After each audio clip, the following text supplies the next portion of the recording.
Hello, everybody. Today's Sunday, 16th of January, 2022. Um, Today is leg day. We've been keeping a weekly progression, hitting PRs for the last 5 sessions, I believe, 4 or 5 sessions. Yet today we're not going to do the free bar squat. The last session wasn't completely satisfactory. There was a bit of the hip thrusting up coming out of the hole, bit of good morning and folding happening on some reps. So that is unacceptable. We're going to have to retrain certain parts of that squat, the movement. So today we're going to work on the Smith. And we're going to try to do high volume on the Smith, going for high reps on the warm-ups, going very slowly on the weight progression, and see how high we can go on the weights. For sure, I would like to do a video with 4 plates doing high reps and stuff. We'll see if that can happen. It depends on how we're feeling. But today, strict form and technique takes over on the raw strength. So we can, in fact, continue to hit those PRs because we're very close to doing the 4 plates on the free bar for reps. And we want those to be really nice, really beautiful reps. So we need to readjust some things on the way. Today is volume day with the Smith, and we will be including the lunges, the walking lunges, the dumbbell lunges, and a machine that I am particularly fond of that I found recently is the completely horizontal leg press. It's not the upright 45-degree angled, it's the completely, you lie down, you tuck in, and it's like a perfect squat. If you would put it vertical, it would be a completely quad dominant squat on this machine. It's a really wonderful machine. So we'll be working those. Last session, when I found this machine, I did lightweight, like 100, 150, and 200 pounds for 15, 12, and 7 reps or 5 reps. So today, the desire is to do maybe perhaps 5 sets of 20 to 30 reps.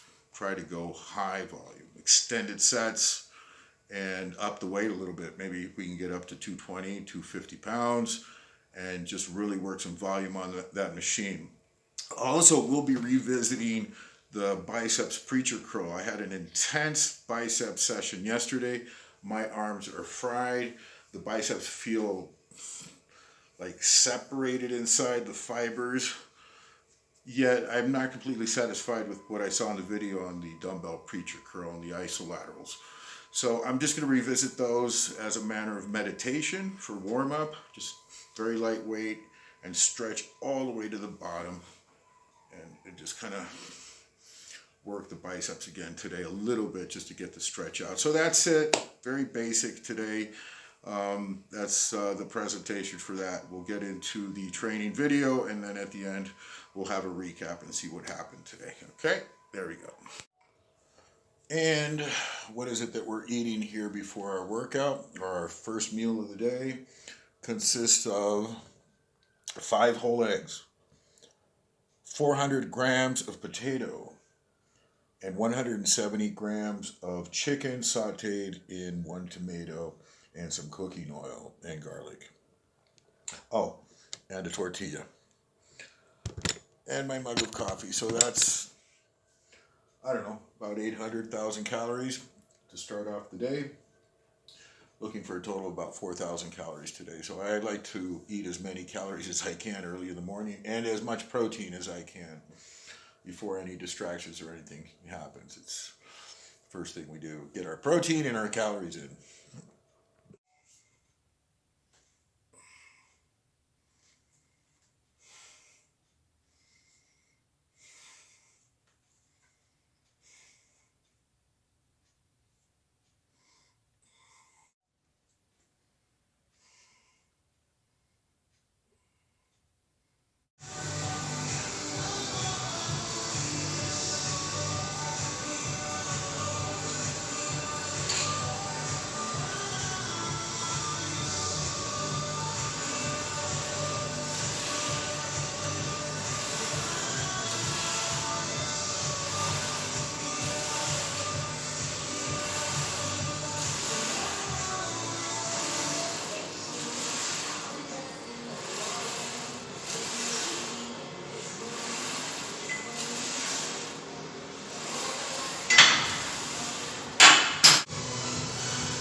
Okay, so we're back. So for a quick recap of today's training session, some remarks.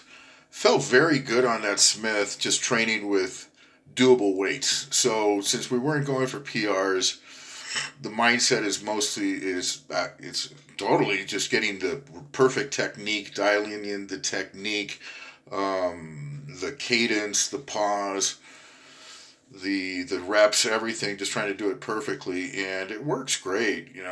I did bomb with the 4 plates, and when I was at 3.5, it felt very heavy. You say, what the fuck are you doing trying to go up to 4 today? I said, it's just the way I am. So I tried the 4, and I bombed. I had the pins set up and everything. It's good to bomb every once in a while. Do the roll of shame on the bench press, or this thing with with the pins on the Smith machine.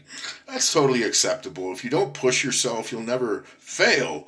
If you never fail, you're just not pushing yourself, I guess. That's what I'm trying to say. So today was totally about knee and hip flexion, going ass to grass, making sure the knee is completely flexed, the hip is completely flexed, and the back is completely straight.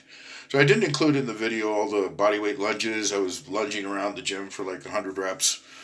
Very slow. So it's like Zen. I do like 1 rep and I'm like breathing and stretching, and I do a double dip, and then I go into the next one and stretch, and it's that type of thing. I'm not running. Although the last couple of reps I did actually. I was doing the long step lunge all the way, touching my knee to the ground and long stepping it. And I got a pump. I got a pump on the quadriceps on the last few steps there. Like I did 15 or 20 long steps, and the legs definitely get pumped. So you can't go beyond just stretching and doing it slow. So that was fun. On the horizontal leg press, that machine is just totally kick-ass. There's no machine like it that duplicates or replicates a stand-up squat with full knee and hip flexion with your back completely straight. It's like, that's the machine right there. So I got into it. I did 5 sets. I tried to do 20 reps. I did go heavy on one. I went up to 245 pounds, but it didn't feel right. I couldn't load properly because you have to load from crunched down, scrunched into the bottom. That's the bad thing with that machine, is that, if you're going to go heavy, you have to start out with a completely scrunched up on the bottom position, and that's just it's not easy. First of all, to get yourself into the position, it's a very cramped position because the sled is all the way down, against the floor pad, and so yeah, that was a bit uncomfortable. But with the working weight, it's great. So we got in those 5 sets, and that was that. It was just 3 exercises, and so it was basically a pretty easy workout, even though the Smith reps were kind of taxing. The last back off set with 265 or 275, the 2.5 plates for 9 or 10 reps. Felt great, but I was winded. So my idea is, like, the next training session, what could I improve? I definitely want to stay between 265 and 315. If I can just train with 3 plates and do 12 to 15 reps with that technique and do 4 or 5 sets, oh man, awesome. Without trying to go for PRs, without trying to, go for heavier weight, and just work it, that's an excellent, excellent machine right there. So that's probably what I'm going to be doing next time. What else did we do? Oh, the warm-up with the bicycle is absolutely key. So I did 10 minutes with the 3 sprints. Today the sprints were 25 seconds. And on the intensity, I went up from 15 to 16. And believe me, that's agony. I was looking at the clock, the second counter at 13 seconds. I was like, when is this going to end? I'd close my eyes and I'd pedal as hard as I can. I'd look and it's only 17 seconds. I don't know how time could slow down that much. Because they say objective time actually slows down when you're suffering. And it is so true. From 17, I actually, I had to wait till it clicked to 18. I said, how can a second last so long? I'm looking at the thing and it's like, I'm pumping as hard as I can and the second thing is not moving. Time is standing still. It's like a physical phenomenon. Anyway, I got to 25 seconds. I did that 3 times, and it was brutal. I mean, those warm-ups are kick-ass. I don't know if I could do it just a training session doing the bicycle, doing sprints, doing 4 or 5 sets of sprints, but they take a lot out of you. But anyways, it's a great warm-up. It was a great session. No PRs, but it was a fun session, and I'm definitely feeling it for sure. My legs are the priority this year. Like I said, the stated goal is to go up to 240 pounds. I feel dialed in with the diet. I know how to, lose the body fat to a significant degree. I didn't get shredded, but I didn't want to do that. I didn't want to lose any muscle. I just wanted to lose as much fat as I could without touching the muscle. So 240 pounds. This morning we're at 193. 1 pound closer to our goal. It's going up very slowly. That's fine. We have all year to do it, or 18 months, as long as it takes. I'm reaching 240 and I'm holding 240 because that's, I need to gain the size. That's just when am I going to do it? I'm 57 years old. If I don't gain the size now, and I'm completely healthy, I don't have any heart issues, kidney issues, no issues whatsoever. The only issue that's really bothering me right now is my right shoulder is still a little bit tender, and I may not be able to do bench presses this week, it's fine. I'll just do another session of legs, because legs is what I need to bring up. I need to get the thick quads. I have long, skinny legs. I mean, they're not skinny, but they look skinny on me, man. At certain angles, they look slight. Just embarrassing for a bodybuilder. Believe me, embarrassing. So I definitely have to bring them up, and that means strict high reps with heavy weight, lots of sessions, and lots of food. You got to feed those legs. So, like I said, today 193, so we're 1 pound closer, and we're coming up to some deload time pretty soon because I will be traveling. The first trip will be like 1 week in the Llanos, in the Orinoco, on the ranch. So I won't be doing weights over there. Obviously, I won't be lifting, and I need the break because it's been almost 6 months training week in, week out. I haven't taken a break. I've been hitting PRs. I've been lifting heavy. I did the diet. I'm rebounding. So it's about time I just take a week off and don't even think about lifting. And then I'm taking 15 days off going to the United States. I'll be in Florida. But there I will be training, and that's going to be my bulking period. Because when I'm in Florida, just have access to a lot more food, and it just seems to go better over there for gaining weight. I've gained 20, 25 pounds in the past, over short periods of time. Many people will not advise for that. Oh, you can't gain that much muscle that quick. Listen, man, if you want to get big, if you want to be a big bodybuilder, you got to get big. You got to eat. You got to get heavy, and that means getting heavy by lifting weights and eating a lot of protein food, It doesn't mean, slamming down Danish pastries and donut glazings and fat boy cheeseburgers and all of that. It means eating a lot of chicken, a lot of pot roast, a lot of protein powders, all that good stuff, vegetables, rice, potatoes, all of it. So that's what we're going to be doing. That's our short-term plan. Thanks for watching. I hope it was edifying, the squats and all that. And, following me in this journey. So God bless everybody. And until next time, everybody stay well.